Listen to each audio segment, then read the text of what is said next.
Hello everyone, I'm Andrea, also known as Miss Fackelman, and today I'm going to teach you how to draw a shaded three-dimensional milkshake inspired by the artwork of Wayne Thiebaud. Let's take a look at some of his paintings of sweet treats. A constant element in Wayne Thiebaud's artwork is value. Value in art is capturing how light affects an object. In this example image of a shaded sphere, the light source, or the direction from which the light is coming from, is somewhere outside the paper toward the top right-hand corner. The core shadow is the darkest area on the sphere, and that's usually facing away from the light. The highlight is the brightest spot on a shaded sphere where the light is being reflected. The midtones on the sphere are the areas between the darkest shadow and the highlight. And then the cast shadow is seen on the surface where the object is sitting and is a distorted image of the outline of the object in the picture. Value is one of the strongest elements in Wayne Thiebaud's artwork. It makes his paintings of cakes and cupcakes and donuts and milkshakes, along with other sweet treats, look more realistic and three-dimensional. For this drawing, you only need a piece of paper and a pencil, but if you would like to add some color, go right ahead. Find a comfortable place to work, and let's get started. The first thing we're going to do is draw the horizon line in our background. The horizon line is going to separate the edge of the table our milkshakes are sitting on from the wallpaper in the background. You can use a ruler, or if you have something else like a magazine or anything that has a straight edge and is sturdy enough to hold down, that won't bend, you can use that to draw your horizon line. There we go. Now I am going to draw the foot of the glass that my milkshake is going to be on. To draw the foot, let's draw a half of a circle that's in the foreground of our picture. Remember, the foreground is the area that is closest to the viewer. I'm going to draw that half a circle. Now I'm going to draw a curved line to close that circle.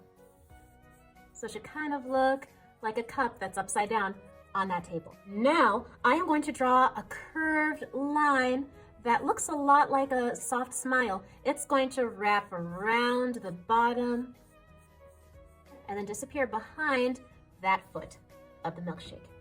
Now, let's draw two straight lines close together that come up from the top of our half circle in the very middle. And then draw a curved line at the bottom. And then another curved line that wraps around the bottom. Now, we are going to draw two slanted lines that branch out from that stick part we just made of our milkshake glass. After we do that, we are going to draw what looks kind of like a cross between a U and a V in the middle. The reason why we're doing this is because when we are drawing the body of the glass, there's going to be three smooth, flat sides to that front of the milkshake glass. Now let's draw two straight lines that kind of come up in a slant from either side of that glass, but then make them stop where you want the glass to end. Remember, you need to have enough room on top for your ice cream scoop and for your straw. Now let's draw two more lines that are coming out from that V-U shape in the middle. Erase the part of the horizon line that is inside that glass.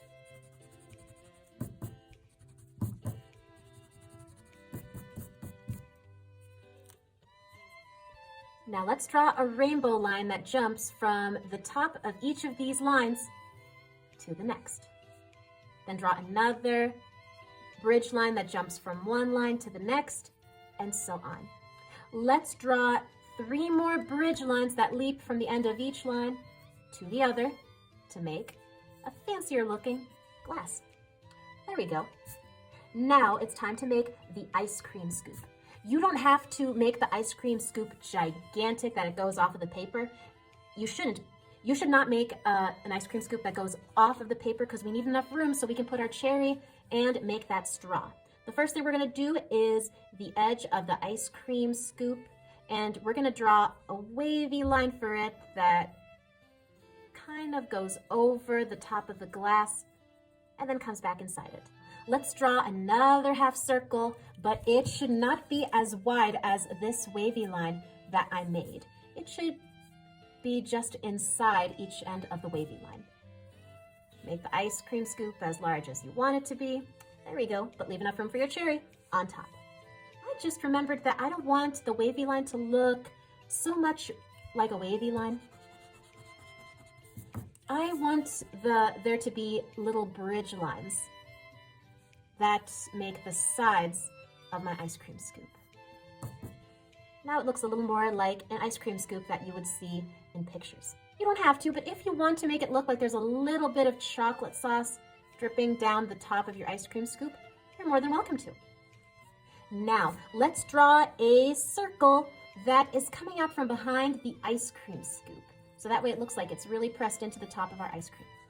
Let's choose where we want the light source in our picture to be. For this picture, I want the light source to be towards the left top corner of my paper. That means that the highlight, or the light being reflected, needs to be towards the top left area of my cherry. I'm going to add that little stem. Now I'm going to add a straw. Because my milkshake is so close to the top of my paper, I'm not going to make the straw so tall. I'm going to make it a little crooked. Draw two straight lines that run parallel to each other. Means they run next to each other without ever crossing to make each side of your straw. And then draw a little oval at the end to make the opening in the straw.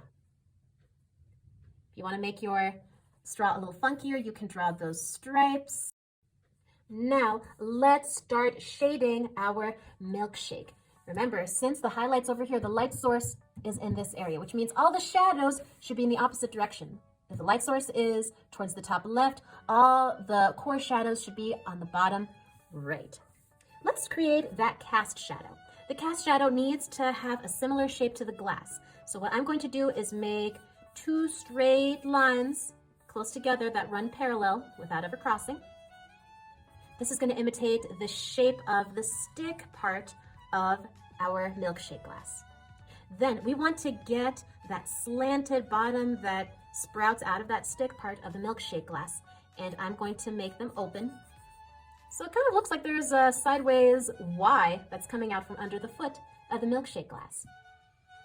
Now let's draw the sides of the glass that are going to go off the paper.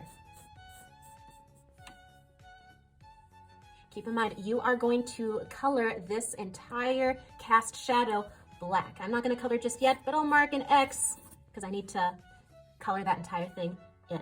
Now, let's create some of the core shadows that are on this side of our milkshake glass. There's going to be a shadow down here. Make sure I press hard to make that core shadow nice and dark. But now it's time to create the midtones. The midtones are the gray area that are between the highlight and the core shadow. I'm going to press more lightly.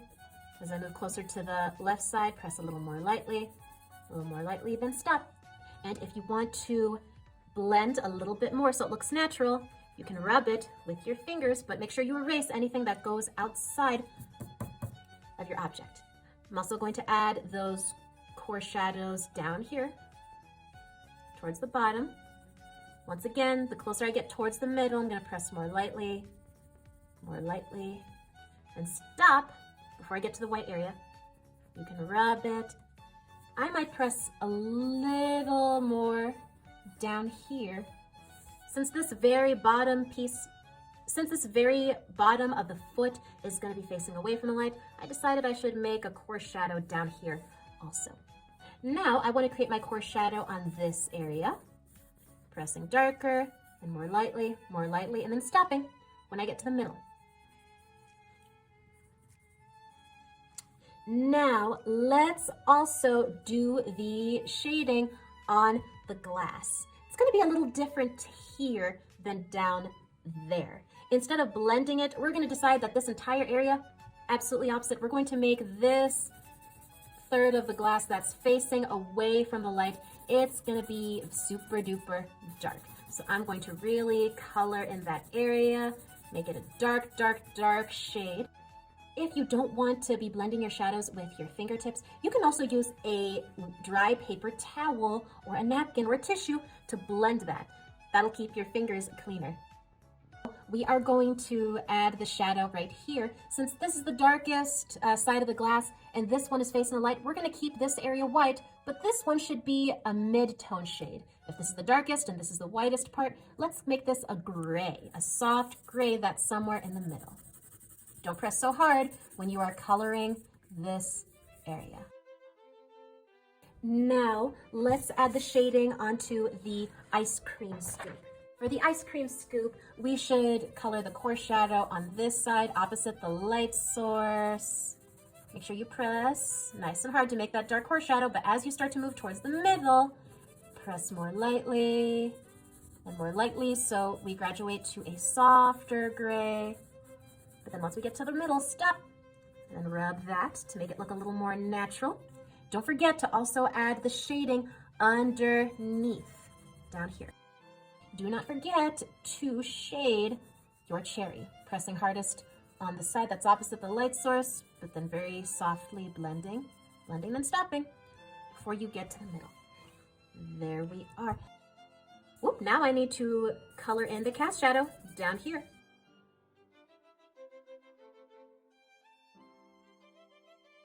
I do not plan on adding color to this picture. However, I don't like how plain the background is, so I'm going to add a nice pattern to the table. Let's say that I've got a nice polka dot pattern on the table. Remember, they're not going to look straight on like this because it's a flat table and we're looking at it from an angle. Those circles should look like ovals. And the ovals that you draw in the very farthest area of the tablecloth, they are going to look the smallest. But all of these ovals that are in one line close to the horizon line, they have to look about the same size. And then as I get further up to the front of the picture, the closer those ovals get, the bigger they are going to be. If you decide that you want to add a pattern to your tablecloth, remember, whatever design you do, it should look smallest back here, but then get bigger the closer it gets to the front.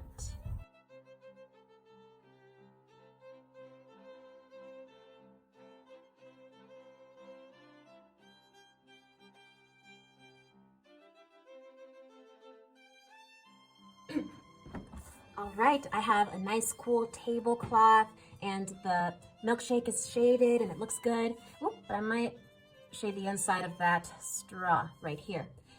Now, if you want to make your milkshake glass shorter so you have enough room to add fun sweet treats sticking out of your milkshake like cookies or lollipops or candy canes, you absolutely can. I would love to see some of you really get creative and add some sweet treats that make your milkshakes look even more delicious. Just for this example, I'll show you how to make a little cookie that is sticking out. I'm going to draw a gentle outline for a circle that's sticking out. But are cookies usually perfect circles? Not really. So I'm going to make a wavy, bumpy line. It shouldn't be a perfect, uniform, wavy line. It should look kind of random and jagged.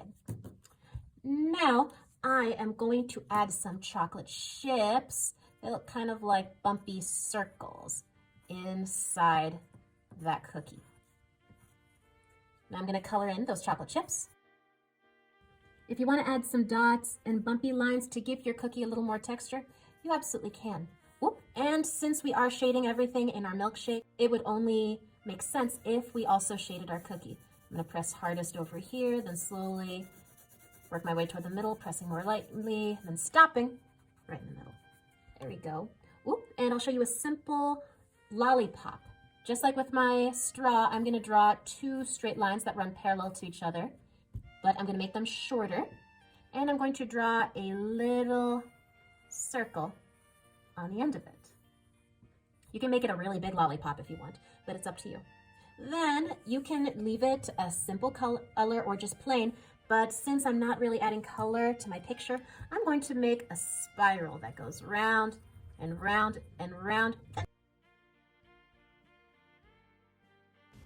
Great job, everybody. If you are new to this channel, please click subscribe below so you can get notified whenever there's a new video on Art with Andrea. If you want to say what you liked about this video or say what you think I should draw next, leave a comment below. And above all else, everybody, stay creative, have a good day, and I'll see you all next time.